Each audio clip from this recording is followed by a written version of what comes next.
আসসালামু আলাইকুম। শীতের বিকালে এইরকম চপ হলে আর কি লাগে। বাঁধাকপি আর আলু দিয়ে ভীষণ মজার চপ বানিয়ে দেখাবো। আশা করছি আপনাদের কাছে ভালো লাগবে। তাহলে চলুন দেখে নিই।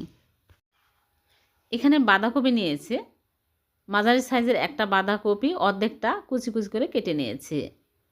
এখন আমি সিদ্ধ করতে দিব। চুলায় আগে থেকে প্যানে পরিমাণ মতো পানি দিয়ে পানি ফুটিয়ে নিয়েছি। এখন আমি পানির মধ্যে দিয়ে দিচ্ছি। দিয়ে আমি 50% সিদ্ধ করে নিব। একদম সিদ্ধ করে গলিয়ে ফেলা যাবে না, তাহলে নাস্তাটা ভালো হবে না। নেড়েচেড়ে সিদ্ধ করে নিয়েছি, এইরকম সিদ্ধ হতে হবে। এখন আমি একটা স্ট্রেনারে ঢেলে ভালো করে পানি ঝরিয়ে নিয়েছি। পানি চেপে চেপে ফেলে দিতে হবে, পানি থাকলে হবে না।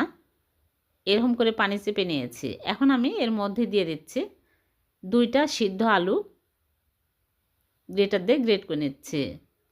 ম্যাশ করে দিলেও হবে।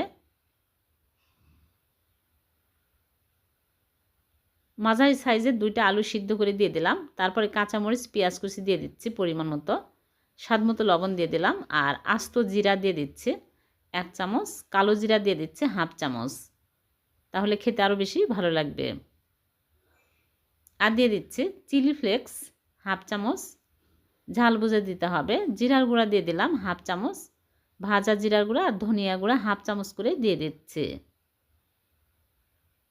আর এখানে হলুদের গুঁড়া দিয়ে দিচ্ছে 1/2 চামচ। ধনিয়া পাতা কুচি দিয়ে দিচ্ছি। ধনিয়া পাতা কুচি একটু বেশি দিতে হবে, তাহলে খেতে আরও বেশি ভালো লাগবে।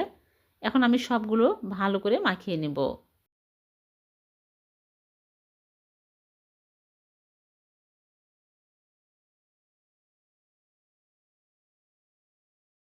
এখানে বাইন্ডিংয়ের জন্য দিয়ে দিচ্ছে বেসন। এখানে 2 টেবিল চামচ বেসন নিয়েছে, দিয়ে ভালো করে মাখিয়ে নেব।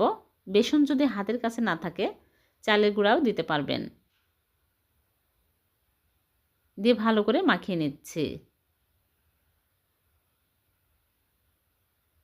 মাখানো হয়ে গেলে হাত ধুয়ে তারপরে আমি তেলে ভেজে নেব।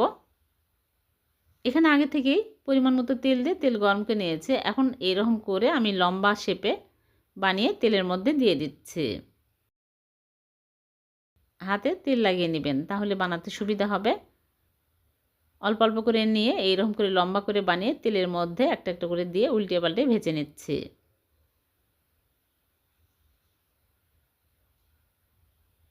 একটু সময় নিয়ে ভালো করে ভাজবেন, তাহলে দেখবেন অনেক মুচমুচে হবে, উপরে খেতে ভালো লাগবে। অনেক সুন্দর কালার আসছে। এখন আমি তুলে নিচ্ছি। এরকম করে বাঁধাকপি আর আলু দিয়ে নাস্তা বানিয়ে দেখবেন, বিকেলের চায়ের সাথে গরম গরম খেতে খুবই ভালো লাগে। হয়ে গেল বাঁধাকপি আর আলুর মজার চপ। এভাবে বানিয়ে দেখবেন, টমেটো সস দিয়ে খেতে খুবই ভালো লাগে। ভিডিওটি ভালো লাগলে লাইক কমেন্ট শেয়ার করে দেবেন। আল্লাহ হাফেজ।